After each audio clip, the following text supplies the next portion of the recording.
Naalala ko nga meron pang tuna sa ref. Kaya naisipan kong gawin itong napakasarap pero napakadali lang na ulam. At healthy pa. Pinapitas ko na nga si Kelvin ng kalamansi sa labas. Imamarinate ko lang itong hiniwa-hiwang tuna ng kalamansi juice, soy sauce. Baka naman. Maglalagay din ako ng oyster sauce at paminta.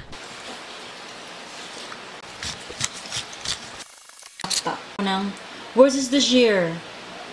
Mamaya ko na search sa Google kung tama yung pronunciation ko. So, gamit kong takalan ay 1 tablespoon. Gumamit ako ng takalan para makita nyo pero usually tansyahan lang tayo, tansyameter ba, ganun. Hinalo ko lang mabuti pagkatapos imamarinate ko lamang sa loob ng mga 30 minutes.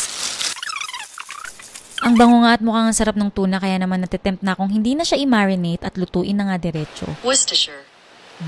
Worcestershire. O, ayan na. Pagbukas ko nga ng ref, nakita ko ang dami pa palang tokwa. Kaya naman naisipan kong, why not isahugo ito sa aking dish for today? Bukod sa healthy na, pampadami din ito ng ating ulam. Tinuyo ko nga lang ng kitchen tissue para ma-absorb niya mabuti yung ilalagay nating mga pampalasa at hindi siya tumilatilanse kapag kapiprituhin niyo na, o diba? Hiniwa-hiwa ko nga lang din ng pa-cubes para magkaka-size at magkaka-shape sila ng ating tuna. Simpleng pampalasa lang ang ginamit ko sa mga tokwa. Salt and pepper and Spanish paprika. Kung wala kayong Spanish paprika, huwag kayong maglagay. Huwag nating ipilit. Pwedeng dried oregano at basil at kung wala pa rin, wag na. Niligay ko pala sa container para mas mabilis kong mahalo yung mga seasonings. Ayan, alug-alug na lang. Ang good news dito guys, kahit wala kayong tuna, pwedeng gawin nyo to dito lamang sa tokwa, o diba? Gamit ang aking induction cooker, nagpainit na ako ng kawali at ng mantika. Make sure na mainit yung mantika bago nyo ihulog yung mga tokwa. Hindi naman kailangang deep fry para hindi tayo ma-access sa mantika. Prinito ko lamang hanggang sa maging golden brown. Hinango ko na nga at pinatiti or drain yung excess oil. Sa pamamagitan ng kitchen towel or tissue or pwede din naman sa inyong salaan or mga wire wrap.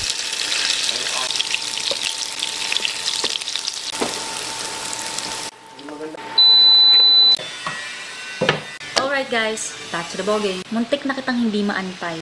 Tagal ng 30 minutes. I have here so many bawang. You can touch you want. Meron ako ditong nakahandang bawang, nilagyan ko lang ng olive oil. Pwede nyo yung gamitin sa loob ng 1 week. Lagay nyo lang sa ref para gamitin nyo anytime na gusto nyo siyang gamitin. Mas maraming bawang, mas masarap dito sa niluluto natin ngayon.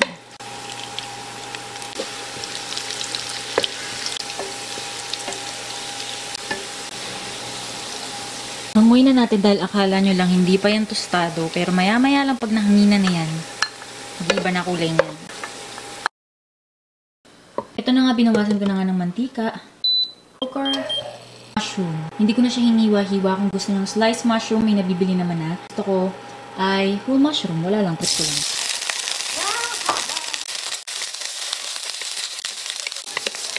Ayan, next lalagay na natin yung tuna.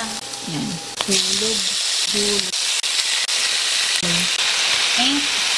Naglagay na nga din ako ng butter. Kung wala kayong butter, pwedeng margarine. Naglagay lang ulit ako ng mga sauce na ginamit natin kaninang pang marinade. Soy sauce, oyster sauce, at Worcestershire sauce. Yung natirang pinang marinade ay ilagay nyo, huwag nyo itatapon. 1.5.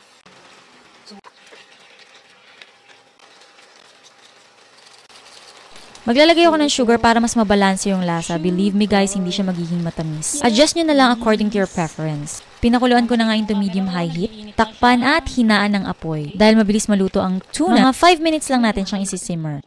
Yung apoy, syempre pag simmer ka, heat lang. Check ko siya. Maglalagay ako ng slurry guys. Ayan. Cornstarch lang ito na dinissolve sa water. Gusto ko kasi mas medyo malapot siya.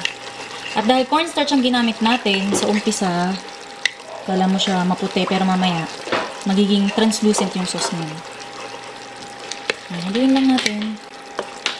Haluin lamang mabuti hanggang sa lumapot na yung ating sauce. Kitang-kita nyo naman kapit na kapit yung sauce sa ating proteins.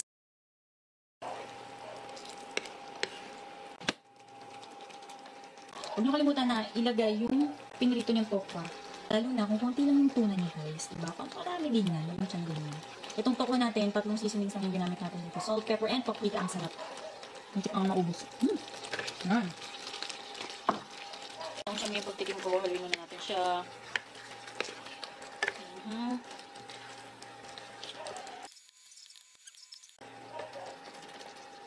Guys.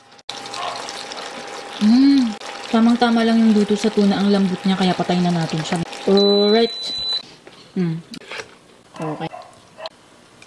At syempre, wag niyong kalimutang i-garnish ng ating toasted garlic at spring onion. Naku, napakasarap nito guys, kaya naman i-try nyo na. At dahil nga nagkikrave ako sa salpikaw pero mas pina-healthy, buti na lang, naalala ko na meron pang tuna sa ref, kaya naman ito na ang ating tuna salpikaw na mas pinasarap ng...